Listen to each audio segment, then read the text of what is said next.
నిన్ను అస్సలు నమ్మను. నా ముందే నేను నా కార్యకర్తలతో మాట్లాడుతుంటే మీరు చేసేది తప్పు అని నువ్వు చెప్పావు. అసలు నేనంటే నీకు రెస్పెక్టే లేదు. ఎందుకే మంజు, నీ జీవితాన్ని నువ్వే చేతులు ఆగం చేసుకుంటావు. భర్త అంటే రెస్పెక్ట్ ఇవ్వాలి కదా. నీకు నీ భర్త కంటే డ్యూటీ ఎక్కువైపోయిందా? అమ్మా అన్నపూర్ణమ్మా, మేము ఎన్నిసార్లని నీ బిడ్డని క్షమిస్తూ పోవాలి? ఫస్ట్ టైం మినిస్టర్ గారి ముందు, రాజేశ్వరి గారి ముందు నేను తలంచుకున్నాను. చేతగాని వాడినైపోయానమ్మా. చా, నువ్వు చేసిన పని నీకు కరెక్ట్ అనిపిస్తోందా? ఎందుకు చెప్పావక్క? బాబునెందుకు బాధ పెడుతున్నావు? బాధ పెడుతుందమ్మా. బాధ పెట్టడం అంటే దానికి చాలా ఇష్టం. ఎదుటి వాళ్ళు బాధపడుతుంటే ఈవిడి గారికి చాలా సంతోషం. నా కొడుకు పాలిటిక్స్ లో ఎదగడం ఈ కాకి పిల్లకిష్టం లేదు.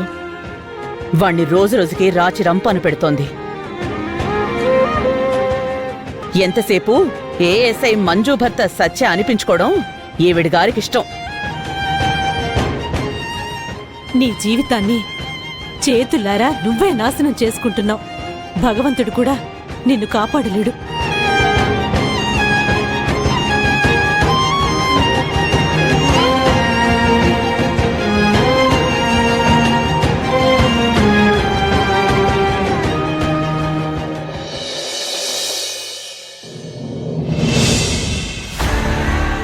మామలు రాజకీయాల్లో ఉంటే అల్లుళ్ల హవా చంద్రమండలం అంత హైలో ఉంటుంది. ఇది చరిత్ర చెప్పిన సత్యం కదన్నయ్యా. నిజమేనమ్మా, కానీ ఆ విషయం ఇప్పుడెందుకు గుర్తొచ్చింది?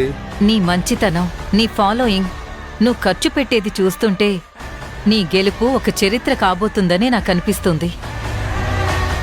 నా కొడుకు, అదే నీ అల్లుడు విజయ్ కూడా మామ వెనకాలే అడుగులు వేస్తే బావుంటుంది అనిపించింది.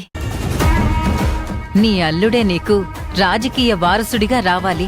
అంతకంటే అదృష్టమా? అప్పుడు నేను పరాయివాడిని పైకి తీసుకురావాల్సిన అవసరం ఉండదు.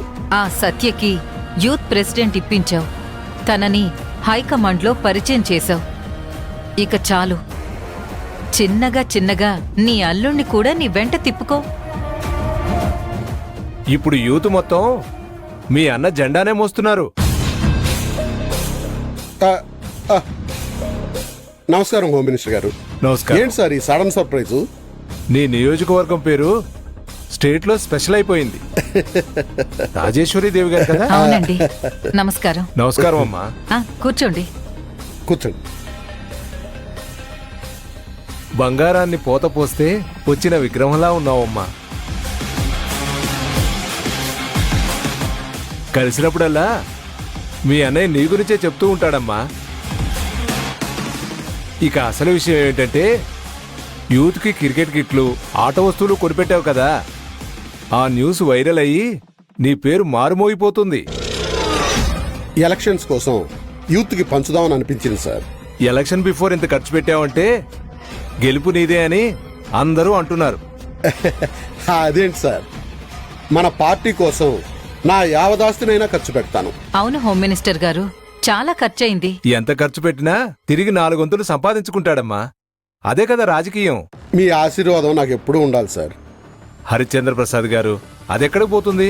మీ వెంటే ఉంటుంది. అనిత ఏం తీసుకుంటారు సార్? తీసుకునేవన్నీ ముందు ముందు చాలానే ఉన్నాయిలే. నువ్వు చేస్తున్న పనికి అభినందించాలని వచ్చాను. అమ్మా రాజేశ్వరీదేవి గారు, ఈసారి మీ అన్నయ్యకి పెద్ద పదవే రాబోతుంది. మీ అన్నయ్య చేసిన పనికి అభినందించడానికే వచ్చాను.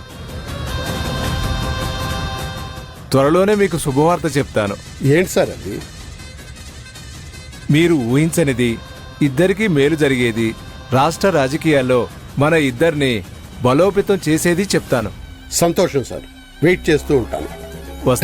వస్తానమ్మా.